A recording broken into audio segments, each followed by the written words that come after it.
My name's Toby Harrison and my course is Level 1 Plumbing Studies. And I think my favourite thing about plumbing is it's a challenge, and I quite like challenges.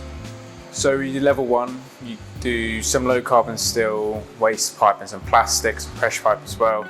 But sometimes if you progress quite fast, you might be able to go on to some Level 2 training as just a boost up from what you're doing. My tutors at the college, they're helpful, they're understanding and just kind, really. They laugh and they're good people to be around. The facilities are really good. You have cloakrooms, you've got your unvented cylinders everywhere and boilers which you can use. You've got pipe benders, gas bottles, everything you can think of. So you have your practical side. There's 21 practical exams. You either get a pass, a merit or distinction, and then you have 10 theory exams which you either pass or fail.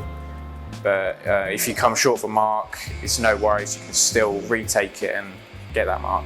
I think this college is really hands-on and gets down to the nitty-gritty, and it goes in depth in what you want to do. It's just really hands-on.